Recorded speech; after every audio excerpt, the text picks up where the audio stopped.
This is Delhi, capital of India, one of the largest cities in the world and a place that's still growing fast. 32 million people live in this urban area, and the UN projects that figure could rise to almost 40 million by the end of the decade. It's also a nightmare to navigate, and aside from the new metro system, public transport is far from adequate. On top of that, air quality has reached critical levels and roads are at breaking point. The annual harvest and India's reliance on coal power. But one major problem is extreme traffic. There are around 10 million vehicles in Delhi and hundreds of thousands pass through key intersections each day. Congestion is virtually non-stop. As long as road travel is the only suitable way to get in and out of the city, there's not much that can be done about the traffic issue. In 2002, Delhi's metro system opened and transformed how people get around the city, but it only goes so far, and it doesn't serve the millions of people in the area around the capital all trying to commute in. Thanks to confusing design choices when they were constructed in the 1970s, the ring and suburban train networks are heavily underused and have needed to be upgraded for decades. So if you want to head deeper into the NCR, that's the National Capital Region, then a decent train service has never really been an option. But that's all set to change. Construction's underway on a new Regional Rapid Transit System, or RRTS, which will connect central Delhi to cities and districts around the NCR.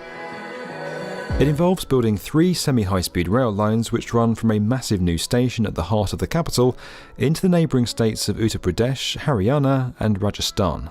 The first of these lines, an 82-kilometre corridor heading northeast to Ghaziabad and Meerut, is now in full swing. It's being implemented by the National Capital Region Transport Corporation and will see these shiny new trains from Alstom, manufactured in India, reaching speeds up to 180 km per hour.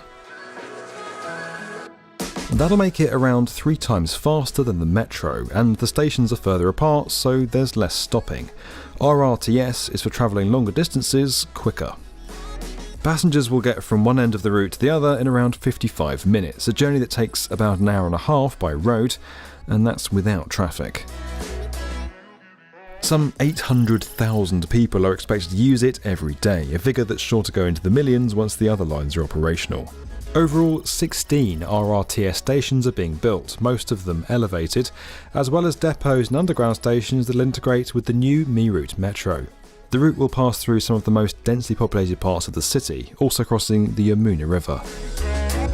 By building most of the line and stations on single piers above ground at heights of up to 17 metres, less floor space is needed and it's easier to work around existing structures, roads and other obstacles. According to the NCRTC, construction is progressing faster than with any other infrastructure projects in India's history.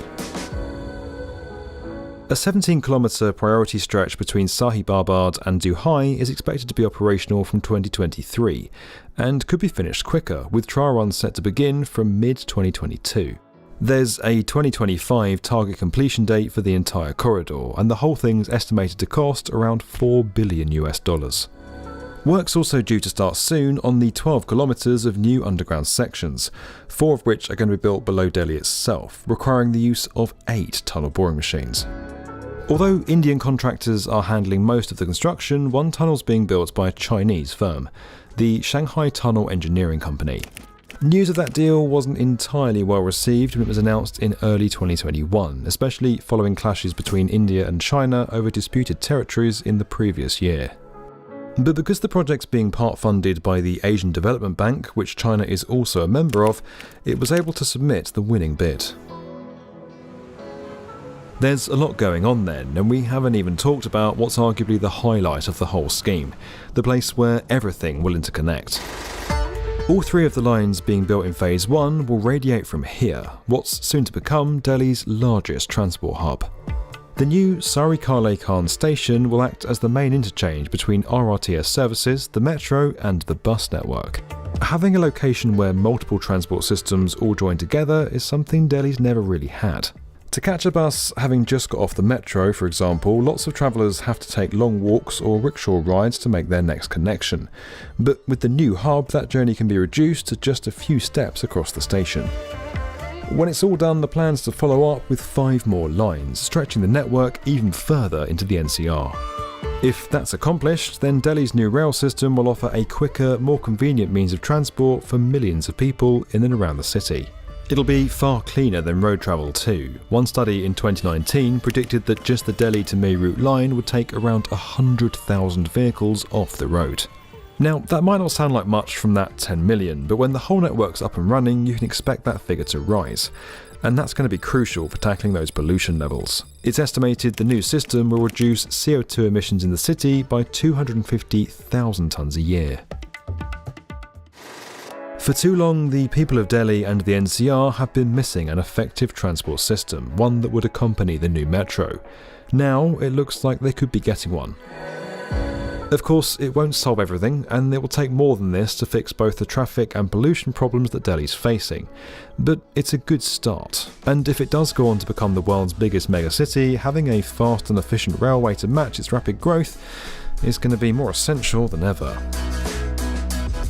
This video was powered by Bluebeam. You can learn more about that at the link below.